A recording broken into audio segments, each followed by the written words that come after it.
Hello and welcome again to the next edition of the Bullish on Bitcoin show. With us, we have today Lorenzo, co-founder of USDT0.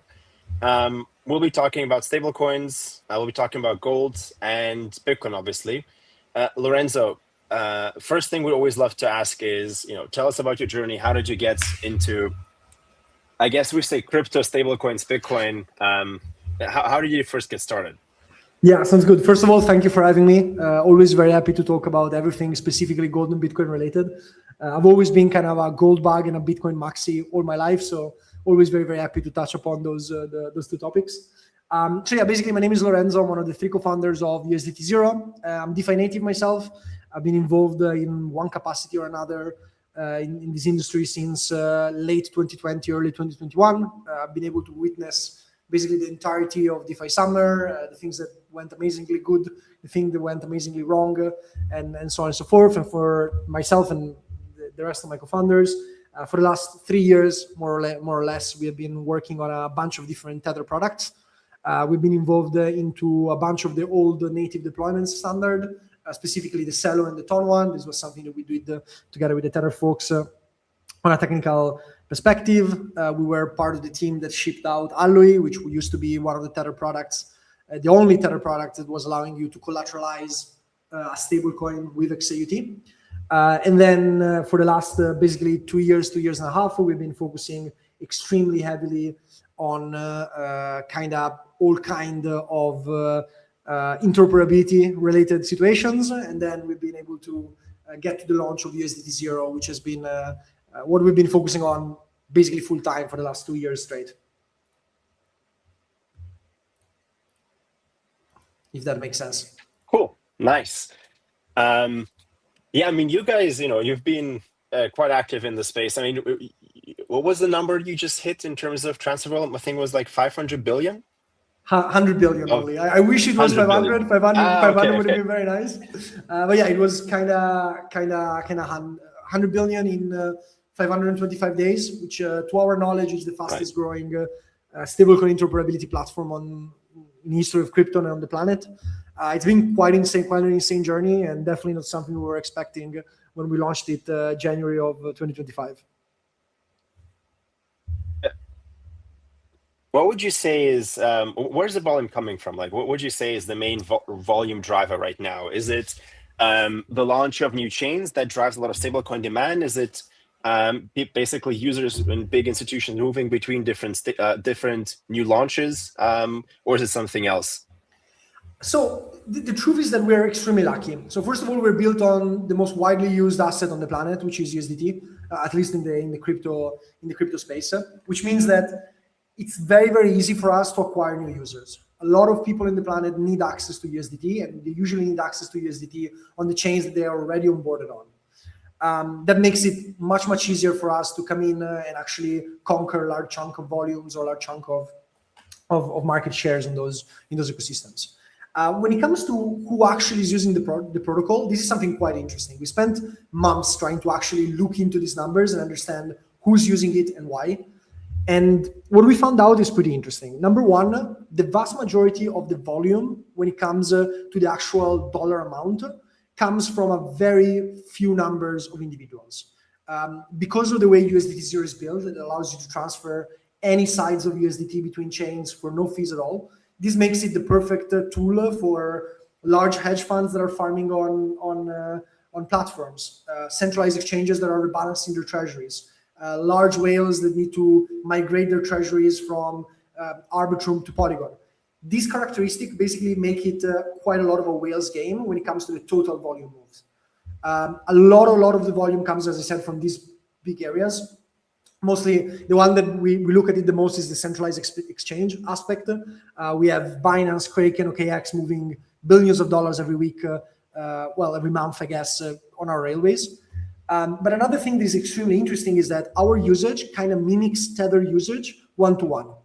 And what I mean by that is that while a very small number of addresses moves the vast majority of the volume, the vast majority of transactions are extremely small. We're talking between $0 and $1,000 and slightly above that for the vast majority of them, because Tether is an extremely how can I say, democratic stablecoin, if you will, right? It's not only used by people that live in first world countries like us, it's especially used by people that live in developing countries, Latin America, Africa, Latam, that don't have the same amount of money that we have as users, but they still need a version of a solution, a tool that allows them to move this money in an extremely efficient way without paying any fees. So it's an extremely heterogeneous distribution of usage, and it's something that is actually quite interesting.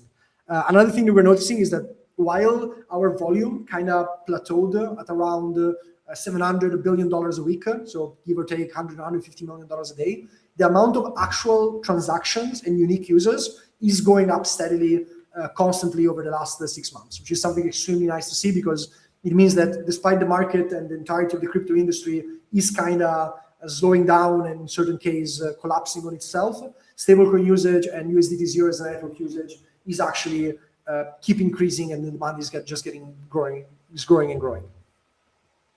Well, I mean, stablecoins ultimately, I personally always see it not part of like the crypto bubble and the cyclical kind of movements. And the reason is because, well, I mean, it is a real world use case. People actually use it for remittance, for payments, and, USDT, and also specifically on Tron, right, over the last couple of years has established itself as like one of the main ways for people to actually transact. For me, it's been a few years, to be fair, but I was at LabitConf in Argentina a few years back, and it was the only way to actually get cash, because if you want to withdraw from the ATM, that the prices were ridiculous. Like, it was something that people in Europe, in the US, like, they just you've never seen that before. Absolutely. Thankfully, right? Thank God. So the only way was really to actually exchange, and it was a very interesting experience to test that, USDT for cash kind of trade, because it works, right? I had the same experience, exactly one-to-one. I was at, I think it was Dev Connect in Bogota. What was it, like three and a half years ago?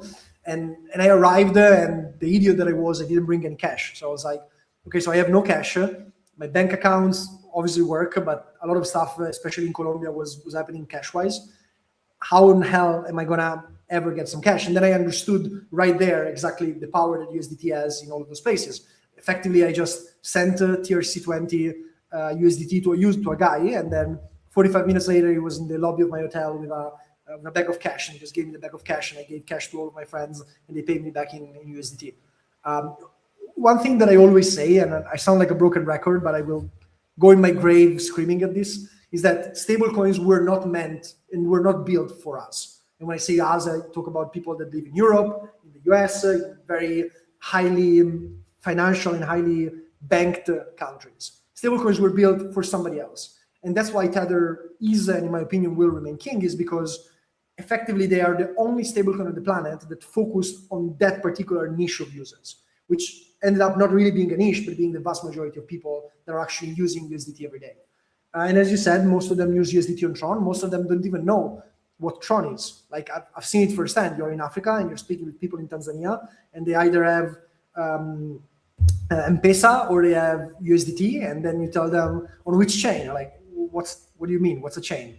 You want dollars? Take dollars. And then it's all running on Tron. And there was an amazing thing that Tron as an ecosystem did by being one of the first movers and one of the first chains to actually fully back Tether and fully support it.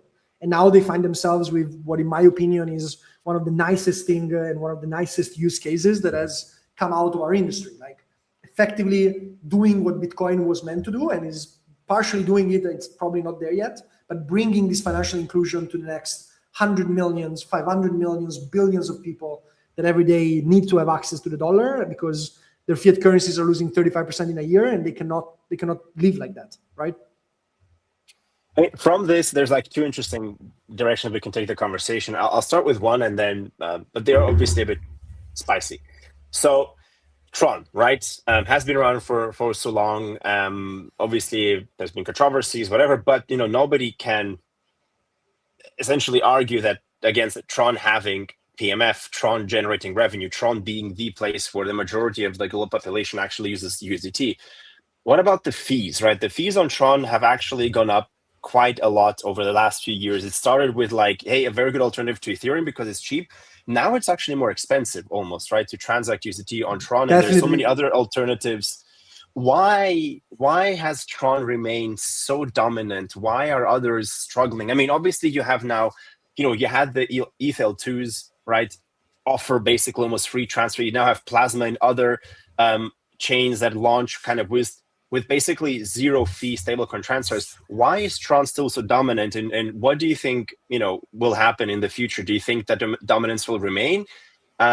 Or can someone actually challenge that dominance? That's a very good question. So on one side, I think it's good to have a chain like Tron that is so used in all of those places on the planet, right? Like they were the first, as I said before, first mover advantage. You get those people on something that works. They're never going to switch away until they have a good reason to switch away. Right now, the fees, as you said, they skyrocketed. To move USDT in and out of Tron via our products costs like $40 each, which is crazy because we charge basically no fees. And then the chain itself costs $40, which is very problematic. But at the same time, it's not enough, in my opinion, to make those people switch over. Because maybe they're saving in USDT. Maybe they're just stockpiling USDT into their own addresses. And maybe they bundle up transactions together. So fees are not yet high enough to make people want to move over. If things keep going in this direction, so if fees keep increasing, there's going to be an indifference point at which all of those users will shift away, all in one go to other solutions. The real challenge there is that it's not like we are crypto people. We think about it in a very simple way. But Tron is Tron because you have merchants on them. You have OTC exchanges. You have, as we said, cash to USDT, USDT to cash services. All those people are not crypto people in the slightest possible way. And for them, the only thing that can get them to move away from something that still works good enough is if the pain of the fees becomes too large. And once that happens, it's kind of on us and on the people like Plasma, like all the other tools and all the other chains that are trying to chip into this strong dominance to be able to be ready for that. And how are you ready for that? You're ready for that by having infrastructures, peripheral infrastructure that lives on the chain that basically allows you to easily onboard merchants and easily onboard non-crypto people. I personally think that what Plasma is doing is nothing short of insane by how efficient and how nice it is. I'm obviously very biased because Plasma is one of the largest chain in the USDT0 network. With USDT0, we also were one of the first backers of Plasma together with Bitfinex nearly a year ago now. But all the products that they're bringing forward are extremely exciting. As a chain, Plasma works very nicely. I wish it was open source and the validator set was open, but I know that that's coming. Plasma One is an amazing neobank experience. Like I'm very proud to say that I was one of the first 10 users of Plasma One, and it was one of the first people to actually try the product.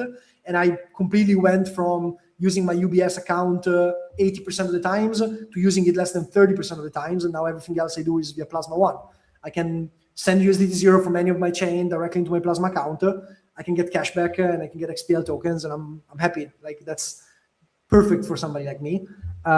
Imagine this kind of mindset, but applied to the full stack of a payment network.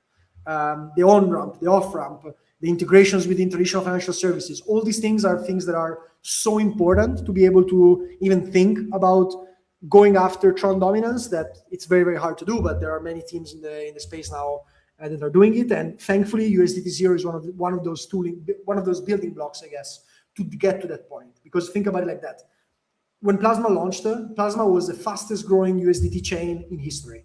They went from zero to I think $6.5–7 billion issued USDT0 on the chain in less than a week. Then obviously the amount went down because the farming incentives went down, and now it's about 1 billion, 1.5 billion, something along those lines. That was only possible because they were using the USDT0 technology to allow people to enter those pre-deposit vaults to then automatically send the tokens to Plasma. And that's the same thing for Arbitrum, Polygon, and for Tempo, and for Monad, for every chain that is launching now. You cannot really build a solid stablecoin infrastructure if you have friction in onboarding stablecoins into your chain. And that's basically what we do and what we try to maximize our efforts towards, like making it as easy as possible for our partners to shine effectively. So, I mean, now I guess we have to talk also about the other more spicy topic. USDT and USDC were the two dominant stablecoins so far, right? Battling it out both in the trenches, in the markets, with merchants, users, DeFi integrations. I feel like both had found their niches, right? Like USDT was very much dominant, as we said, in emerging markets with merchants. USDC had found a pretty good positioning for DeFi, right? Being very also close with Coinbase and on the base chain, right? USDC is quite dominant. But now you have this new entrant to the market, OpenUSD. What are your thoughts on this? I mean, it's a big consortium of a lot of big names. We've already had the first kind of controversy with some of the Korean kind of partners saying that they didn't know. But again, apart from that, it seems like a pretty solid play, an attempt to kind of, add another competitor into the market. What's your take? Like, what do you think OpenUSD can and cannot do versus Tether and Circle? What do you think will be the first niche market, like that they will go for, and how will this affect the market? Is it good for users? Is it stablecoin wars now, and then everybody's going to be incentivizing, and will OpenUSD be giving out a lot of incentives? So, us DeFi users will be happy because now you can essentially you can diversify and you can potentially farm additional incentives. Or will it turn into fragmentation and it actually cause some UX pain points in the near future? So we should start by saying that new players entering the market is always a good thing, especially if they are very competent players backed by the largest financial institutions on the planet. Competition is and remains the driving force that makes us all be better. We built USDT0 because Circle had a product called CCTP that was extremely efficient and was something that we were not offering in the Tether world. So for us, competition from Circle made us be better. The best case scenario is that competition from OpenUSD will make us, Circle, and everybody else even better than what we currently are. So start by saying that, because a lot of people wrote me like, "Oh, are you scared?" And I'm like, well, first of all, you should ask the Tether folks if they're scared. I'm pretty happy right now. But it's important to say that, again, more players, more competition, better end goal for the users. This is the first thing. The second thing, in my opinion, is that OpenUSD, the way it was portrayed, at least at launch, and we'll see what happens when they actually go into market and so on and so forth, is again a stablecoin not built for the people in emerging markets. It's a stablecoin built by the financial institutions and by the financial players that are bigger in developed countries. And that's a choice that you can make, right? In my opinion, it's not the best choice. The real choice, what really crowns a stablecoin, that's why Tether is at 180 billion and everybody else is at around 80, it's because Tether is going after the real people that need this. And those are going to be the one that gives you 100, 200, 300 billions, trillions of dollars in issuance versus the people in first world countries. Because again, I know I sound like a broken record, but I don't need stablecoins in my life. I can get a bank account in Switzerland in 25 seconds, probably less if I smile at the banker. I don't like smiling at the bankers, but I can do it. That doesn't really change my way of living. It improves certain things. I can pay for dinner for my friends in a fraction of a second. I can pay less in gas fees if I don't use Tron and in transaction fees, but it's not a game changer. What is a real game changer? Who's it a real game changer for? It's the people that, again, lose 80% of their value against the Turkish lira because that's the only thing that they can accept. And they work all year to be poorer than at the beginning of the year. Those are the real people that get their life changed by stablecoins. I think to add to that, it's a very fair point, right? For users in the US, in Europe, it's a convenience feature, right? Like if you're doing anything on chain, if you want to basically have better access to open finance, stablecoins are your way to go. And also with the regulations becoming more clear, right? Now you have so many more on and off ramps that use stablecoin ramps as rails. So for someone who wants to get in and out of crypto, actually stablecoin rails have made this so much easier. So it's so easy to get like euros right on chain right now, and it's free. And MoonPay has started offering zero fee on off ramps as well for stablecoins because, well, the market there has been disrupted by regulations, right? Like it's no longer a regulatory arbitrage game. Everybody can get a license. So basically, like, what is the conclusion then that Tether will remain in this very dominant basically markets. I mean, I guess the dominant player Circle is probably the one that should be more nervous. And I think that's also, I think, the takeaway for, if you look at crypto Twitter, I think, you know, more people were pointing towards Circle being challenged, with Coinbase obviously being one of the players behind OpenUSDT, OpenUSD, not OpenUSDT. OpenUSDT was something else. I remember it. yeah. OpenUSD was something else. So do you think that OpenUSD will be more on the institutional kind of play, more an institutional play, where big institutions just rather use it for, you know, moving stable coins between each other, and just perhaps like prototyping, experimenting with on-chain rails for, you know, cross like settlement, and more, I guess, the game that we have some of these newer chains playing. What was it called? The name slipped my mind. It's sorry. Which one? One of the new chains that's Canton, right? Is basically also in that kind of market niche. Although obviously niche, it's a very big market, but it caters exclusively into institutional players who want to settle and move assets around between each other and use it for internal use cases. I guess more than, I guess, open finance and DeFi and, you know, actual like retail driven usage. Is that the way kind of we should see it? So USDC maybe will remain in DeFi, USDT obviously DeFi plus this very big market, and OpenUSD more coming in from the institutional angle, where perhaps most DeFi and retail users won't even see it for the foreseeable future and will remain in the background. Is that kind of the way to see it? I see it in a different way. So I'm obviously very biased, as you can imagine, but I really don't think USDC is the DeFi stablecoin. USDC does something that no other, the Tether doesn't do, which is they share the yield that they make in order to acquire distributions. That's what they did with Hyperliquid. That's what they're doing with a bunch of other chains and a bunch of other protocols. It's their choice. That's great. But when things really count, I have not seen USDC, and that's my personal opinion, be the DeFi stablecoin. When a large hack happens, we are the one that freezes in 25 seconds, taking on all of the legal risk just to safeguard the users, while USDC doesn't do it. Like what happened when Drift got exploited, USDT0 froze. We froze our bridge 37 minutes after we were notified by the Solana team about the hack. CCTP remained effectively operational, and I think $200 million flew through that bridge, which is not fine. Like, I mean, I cannot just having been somebody that was building stuff in DeFi, and actually having been someone who was very, very close to some teams that got hacked, I can put myself in their shoes, and I know that if there's anyone in the world that could do something to save part of my English, my users' ass, I would want them to move heaven and earth to actually do it. And that's how we approach this thing, both on the Tether side and on the USDT0 side of things. When there's a large hack, we put our behind on the line to try to safeguard users. I have not seen many other stablecoin players doing that. So I agree with you that USDC was the DeFi stablecoin, especially in the early days.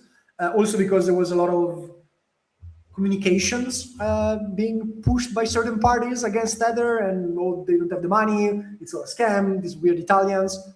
The weird Italians part is probably true. There's lots of Italians within the ecosystem, but everything else was kind of like a lot of noise. Then USDC depegged in 2022. I remember it as if it was yesterday, because I spent 2 years in the industry going to everyone, SushiSwap, Aave, Yearn, all of those large protocols, being like, guys, I'm not asking you to use only USDT. I'm just asking you to diversify your treasuries and your protocols. Because if something was to happen to USDC, then we would all be in a very big problem, right? And I remember people telling me all day, they were like, oh, nothing is ever going to happen. And then the big USDC depegged when SBV, Silicon Valley Bank went belly up. Everybody was in my DMs like, oh, how can we buy cheap Tether now? And I'm like, that's not how it works. I've been telling you, diversify before. And to be honest, since then, there has been a way bigger change in stablecoin dominance on DeFi in general, other than Hyperliquid, but Hyperliquid is a different example where everything is denominated in USDC and they have no interest in changing that. But Aave, for example, the amount of deposits of USDT and USDC on Aave started being basically only USDC and no USDT, to now potentially being sometimes more USDT deposited and borrowed than USDC.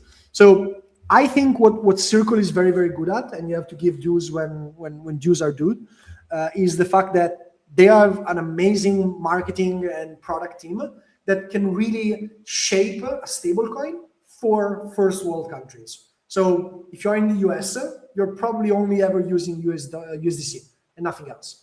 If you are a merchant in San Francisco, you're likely also going to only accept USDC and so on and so forth.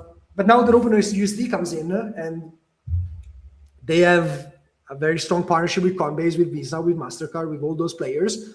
If I was into USDC, I would be quite concerned because they are coming directly for my market share. The first world countries, highly productify users that might or might not care about 3% more yield on top of their holdings. I can guarantee you that the person, the merchant in Nigeria doesn't care about 3% more a year. He cares way more about being able to trust its US dollars and know that its US dollars will not blow up overnight. There is also something that should be said about the fact about certain choices that Circle made and that Tether didn't make. For example, the MiCA compliance side of things. I think Tether and Paolo and the rest of the Tether management team did one of the most brave choices I've ever seen in my life when they had to choose between being compliant with a poorly written piece of legislation that actually puts your users at risk, or you either had to comply and remain in Europe, or you would not comply and completely lose an entire continent to your competitor just because you want to shield the people that are already using you. And that's what Tether did. And I think it was by far one of the bravest things I've ever seen. And it was actually the right choice because Tether market cap actually grew from there. It didn't go down. So to answer your question, I think we'll see if OpenUSD is going to go after the USDT user base.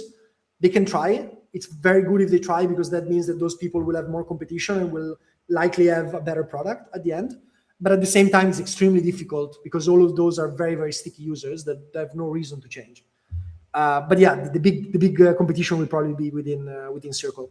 My opinion is that Circle market cap is going to be cannibalized by OpenUSD in the same way as it's cannibalized by USDG and those other large PayPal USD and all those other large centralized stablecoin providers that are built on very big distribution railways.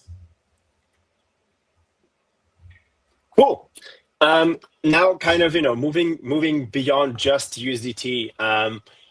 The topic of today's session, right, is what's really what's the real hard money? Dollars, gold, or Bitcoin? I think all three have a claim on that title. Let's be honest. And I guess dollars here are representative for fiat currencies, but obviously being the dominant and most widely accepted fiat currency out there, also now digitalized. I think that position is very clearly won by the US dollar. Let's talk about gold and Bitcoin and kind of the positioning of Bitcoin as digital gold versus now also tokenized gold. We at Bob obviously were very excited when tokenized gold launched, and we now support trading of Bitcoin versus XAUt and XAUt0, but also actually have through the routing engine actually some of the best routes to actually just buy and sell XAUt against stablecoins across different chains. And we saw quite a bit of interest from users and quite a bit of excitement on chain. And to be fair, XAUt has grown to what is it? I mean, I think my numbers are probably outdated. I think it exceeded $3 billion in like half a year, and it's probably growing even more. What does that mean for Bitcoin, and how do you see this playing out? Essentially, is the right way actually to choose, or is the best solution to just say, hey, I'm just going to get a portfolio of USDT, XAUt, and Bitcoin, and just be happy because I have all three now and I'm diversified? That's kind of what I do, by the way. Like all the money that I've ever made in crypto since I was a kid, I'm 26 now, but I started when I was like 20. All the money I ever made, I keep buying the same things in the same percentages. With 75% of it, I buy Bitcoin. With 12.5, I buy dollars. With 12.5, I buy gold. And obviously, sometimes I buy tokens and I invest personally, but the vast majority of my net worth is currently still in gold, USDT, and BTC. I got into this because of BTC. People inside my family knew about BTC. They pitched me this idea about BTC, and I fell in love with it instantly. Like the ability to have real virtual money that is effectively cash that nobody can take away from you is, in my opinion, one of the biggest financial conquests in the history of humankind. Right? Like it's it's really a full-on paradigm shift to what we were used to before. And when I was a kid, I didn't really understand why, and now I do, because I have friends that got their bank accounts frozen. I had friends that used to live in Ukraine when the war started, and they could not move away all their money, and all they could do was just put some Bitcoin on a ledger and run across the border with a Bitcoin on a ledger, and all this kind of stuff, right? So I fell in love with Bitcoin. I always, obviously, scarce money argument is amazing. I think, I don't know if it was Paul or somebody else, but there was this sentence that I always loved, which said, no human, no person should ever work for something that another person can just create. And that basically puts together the entirety of the argument against fiat currencies, right? Like I was 19 years old and I was watching Antonopoulos videos on YouTube and being super hard and telling my parents, you don't understand, this is going to change the world, and so on and so forth. So I'm a big fan of Bitcoin. I'm a bit concerned about the status of the Bitcoin community right now, but that's also because I'm Italian and I don't like when people turn into toxic maximalists. And I always prefer ideas and people talking about new cool stuff, like what Bobby is, what Rootstock is, what Lightning is. Like, new ideas should always be celebrated rather than shouted, oh, you guys are just shitcoin. I don't think that's the way to move an industry forward. But to me, these are two different things. First of all, gold is not in competition with Bitcoin, and Bitcoin is not in competition with gold. Gold is, in my opinion, will be in competition with the US dollar. Because when all of those people that we talked about before, the people that are losing 40% against their fiat currencies, find out that the dollar itself, despite being the strongest and probably one of the best fiat currencies on the planet, still is a fiat currency and still is getting inflated by the US government and still loses purchasing power year after year after year, they will try to look for something else. I don't think we're ready to move all those people into Bitcoin. There's too much volatility. The system is not yet ready to onboard these thousands, hundreds of millions of people. But gold is ready and always has been ready. Another thing that I always say is that my macroeconomics professor during my second year of university told me this thing, and he said, 1 ounce of gold during the Roman Empire could buy you a sword, a tunic, and a pair of sandals. Now, 1 ounce of gold can buy you a gun, a t-shirt, trousers, and a pair of sneakers. That's what maintaining purchasing power means. We're not talking about 100 years, we're talking about a couple thousand years. And that's just the most important thing on the planet for me. Like, I always encourage people to try to get access to gold as much as they can, because it's hard money, right? Like, yeah, maybe in 2 years we're going to find an asteroid with a lot of gold and we're going to mine it, and then the price will devalue. But when that happens, then we have Bitcoin that, despite all the asteroids on the planet, will never be able to be inflated. Tokenized gold. So how do you, maybe to kind of jump in there. So how do you think about this from, for the end user, right? I think there's a lot of overlap between users like gold bugs, I guess, people who value gold as a long-term investment and Bitcoin. And I think, Bitcoin has successfully, positioned itself as, digital gold. I think, that there is only one kind of digital gold out there, apart from obviously gold and, tokenized gold. And for me, it's the same, like it's gold, right? And then, Bitcoin hasn't really worked out as money yet. You can use it as money, but it's not really as established. What do you see happening on the institutional side over the next years? Because right now, obviously, institutions are still hoarding more gold than Bitcoin. Yes, we've seen ETFs. We've seen basically Bitcoin make this big step that, to be fair, if you would ask me like 5 years ago, 10 years ago, will this happen? The answer would have been yes, eventually, but it's still amazing to see. I mean, all the FUD is gone, right? Like, I still remember when I got into Bitcoin, and for me, it's been almost over 10 years actually. And for me, all my friends were like, family was like, yeah, for me, it was different. For me, it was like friends and family were like, yeah, what are you doing? This is dead. Bitcoin had just crashed like to $200 again and below. And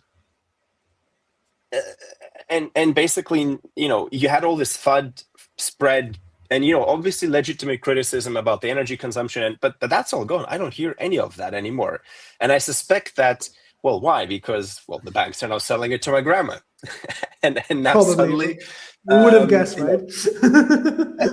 So that step is really significant. But I do wonder, like, what's your take if you had to guess what's going on behind the scenes? Is Bitcoin going to start replacing gold reserves, or are we still very far away? I mean, we've seen Trump talk about the strategic reserve. And we have some smaller but he countries, wants to obviously, put- that have been He accumulating. wants to put some pretty crazy tokens in that strategic reserve. Like I remember when he made the announcement, I was like, why are those Dino coins in my portfolio since 5 years ago pumping like crazy? And then I found out, like, that's not exactly the way you should do it, in my opinion. You should go only Bitcoin, and then we see about it, because it still is like this, right? Like there is Bitcoin and there is everything else. Not to say that everything else is shit, but a big part of everything else is shit, objectively. And I know it firsthand because it is. It kind of is. Like, do you remember DeFi Summer? Like a lot of those tokens made a lot of sense, and I wasted so much money. That's all I'm gonna say. I used to have a gigantic Luna bag, so on and so forth. But for me, like, I don't know what institutions will do. I think it's a long way to go before Bitcoin is seen on the same level as gold. I think it will need something to break for people to start understanding why Bitcoin is helpful. Like,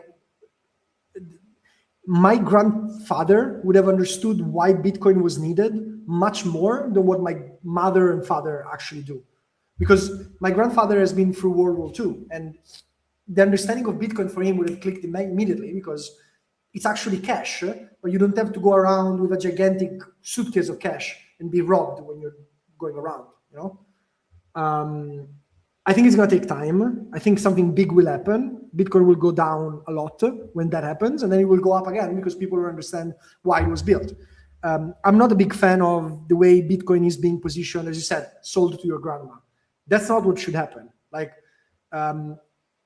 I've always told, obviously, my friends, my non-crypto friends know that I'm into crypto one way or another. So they're like, oh, should I buy Bitcoin now? And I'm like, that's the wrong question. Either you're always buying Bitcoin, or you're not ready to even buy Bitcoin only once. Because I can guarantee you that the price will go down one day and you will be angry with me. So either you buy it as I do every week. I have a recurring order on Bitfinex that constantly buys Bitcoin, same amount for the last 5 years, and I just sleep well like that. Or you're not ready for Bitcoin yet. And I think all of these ETFs narrative, it's great, the price is going up, but the people actually getting exposure to Bitcoin don't understand Bitcoin. And that's a big problem, I think. Part of this problem is also because the people that do really understand Bitcoin don't do a very poor job in onboarding new users into what actually Bitcoin is. But at the same time, it's normal. Like that's what happens, right? So my take is that tokenized gold is cool because it's a technological advancement. The problem that gold always had is that if I go around with a bar of gold, how am I going to buy an apple with a bar of gold? I'm likely going to get robbed because I'm holding a bar of gold. XAUt solves this entirely. And XAUt was the first tokenized gold to ever launch, to my knowledge. It was 2020. I was in uni. I remember it pretty well the day that it was launched. And for me, it was something so exciting and so interesting to see, because now you just have to shift people's mentality and make them understand that Tether Gold is a stablecoin, but it's a stablecoin that is denominated in something different than the US dollar, right? So it's a road, it's a process. Now Tether is doing an amazing job in onboarding more people to Tether Gold. My personal take, and the way we are positioning it inside in USDT0, is that we wouldn't be surprised if in 5 years the dollar-denominated stablecoin market is larger than the US dollar-denominated stablecoin market.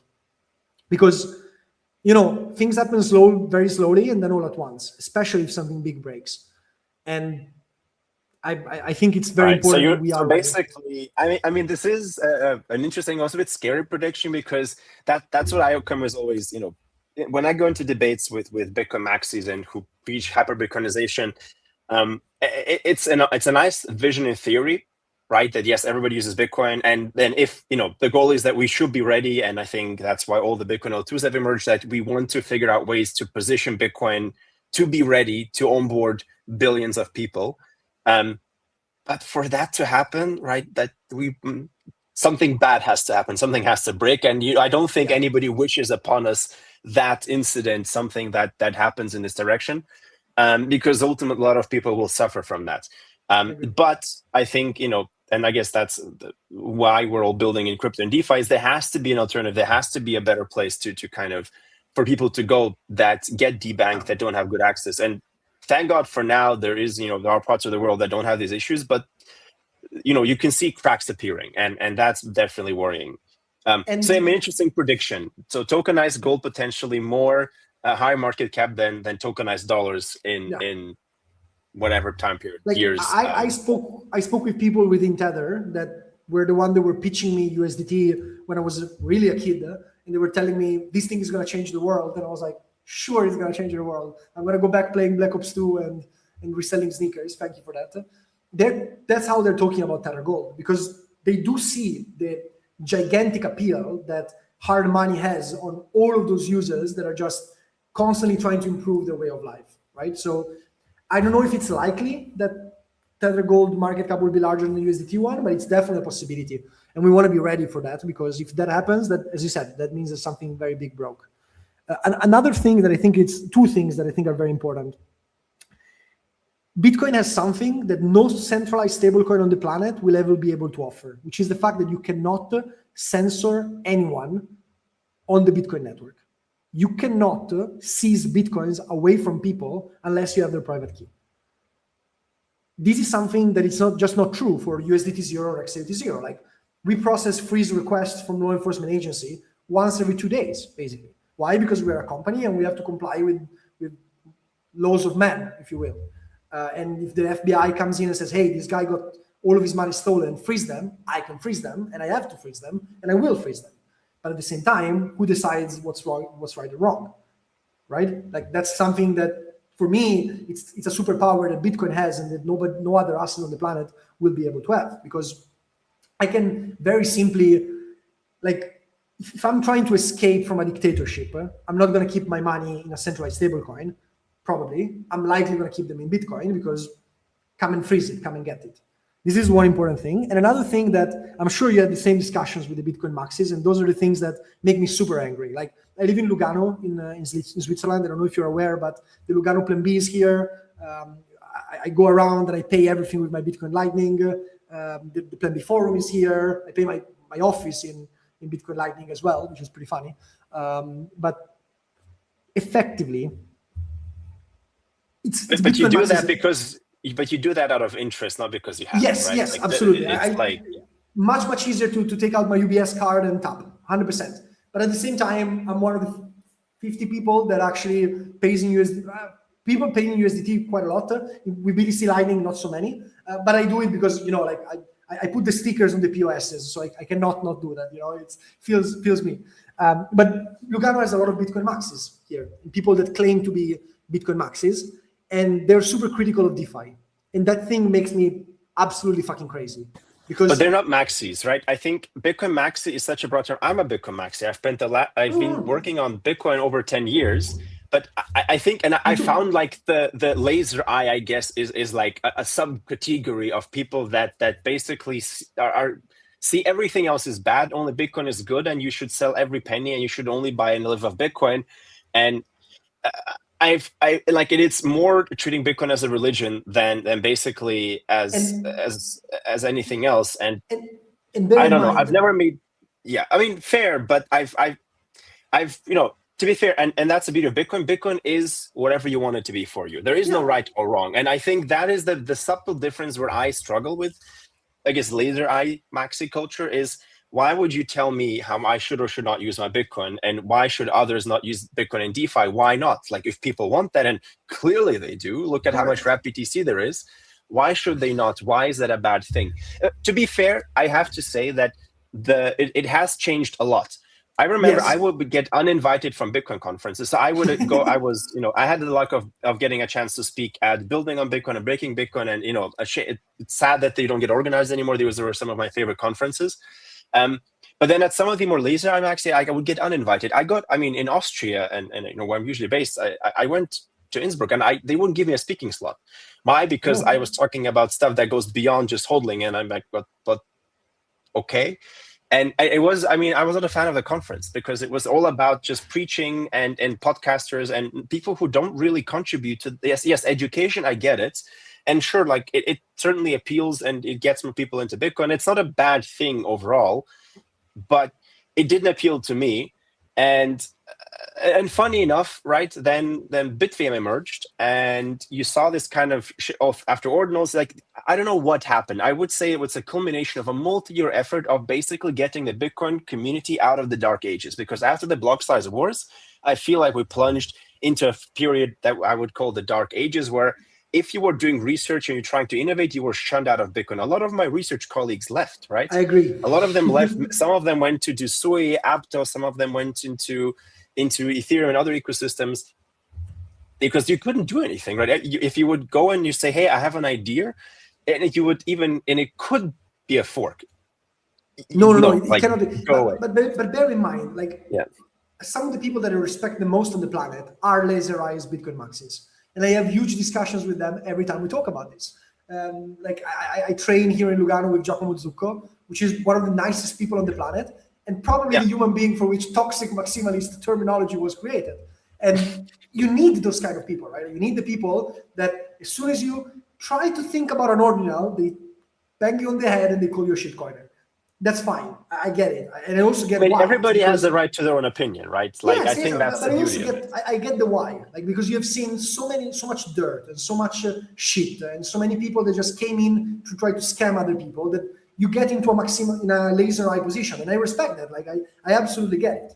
But at the same time, there needs to be somebody that has an open mind, that uses its mind to be a little bit more open-minded, specifically in those situations. Because, for example, ordinals. Everybody got super angry with ordinals. I was so happy because that meant that I could technically think about building an NFT, not on Ethereum, but on Bitcoin. And everybody called me a criminal. I was like, you're filling the blocks. And I'm like, but that's guys, so sad, right? Like, we were filling the blocks. I agree. We were filling the blocks. Like, we had usage. Miners were making money. That's good, right? Like, that's usage. That's people. And this is the problem, right? Like, when you go into this is the argument that I always have. Like, people come in and they say, oh, DeFi is all shitcoins. And I'm like, yes, I get it. But for the love of God, look at the technology. You cannot tell me as a Bitcoin, as a laser eye maxi or whatever, that the technology that Aave, to make an example, brought to the market isn't what Bitcoin used to stand for. Open, permissionless, non-custodial finance. It's perfect, right? It's exactly what we've all been trying to do. And then they're like, oh yeah, but it's built on Ethereum. And I'm like, yeah, because if you try to build it on Bitcoin, you can't. Like, you can't, right? Like RGB is an amazing technology. Lightning is an amazing technology. But I cannot build an isolated lending market infrastructure with oracles on RGB yet. I cannot do it on Arcade, even though Arcade is an amazing tech.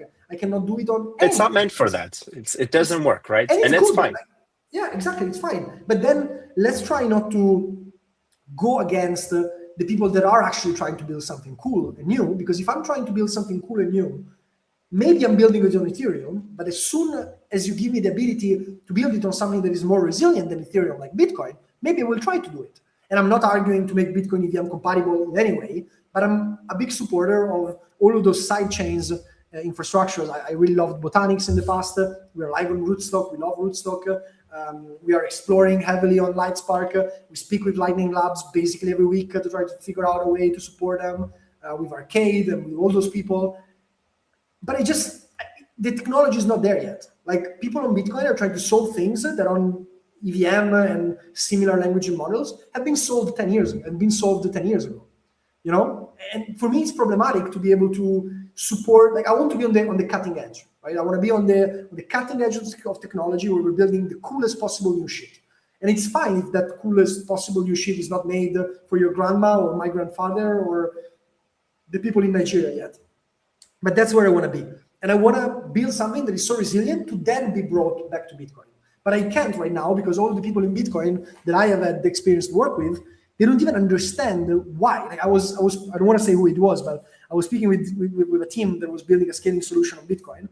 And I was trying to tell them, hey guys, it's very, very important that you give us a way to tap into your chain. Because otherwise, I cannot move USDT in and out of your chain. And they're like, oh, but why would we want to move USDT in and out of the chain? And I'm like, so you don't only have X amount of millions issued, for example. You know what I mean? And they're like, oh, but it's a centralized point of failure. I'm like, doesn't matter. Tether is a centralized asset. Like, you can have 5 centralization points of failure. If you don't want to be centralized, use Bitcoin. Like, but at the end of the day, right, the thing that kind of, you know, so I think there's 2 things to this, all right? I think radical opinions, they draw more attention. And a lot of this obviously is driven towards that, like, attention. And that's why a lot of these, you know, And again, I don't like, just, like, putting everyone in a box. Like, of course, I think a lot of technical innovation comes from the core Bitcoin maxi camp, and it's very important to have that opinion. Absolutely. I don't always necessarily agree with it, but I would also say I feel like right now, over the last 2-3 years, we've moved into a much more healthy kind of dynamic where everybody acknowledges the innovations that come from Ethereum, the zero knowledge, right? Innovations that are now being tried to apply to Bitcoin that actually come from Ethereum land. So I feel like, it's more like, Ethereum is not seen as a scam, right? Solana is not seen as a scam. Like these things have product market fit, and we just are. Yes, there are scams, and we should call them scams, but let's be realistic and a bit more pragmatic. I mean, I think, if we take a step back and look at this, I mean, we both are quite angry about this issue because we still sometimes face it, but so much. But let's be honest, it's so much better now than it was like 5 years ago. And I think it's a very healthy development. And you still need, you need the extreme opinions, because otherwise, that's also where the... But they wanted extreme opinions in the way Antonopoulos was putting them, Like, I'm sure you've seen his videos.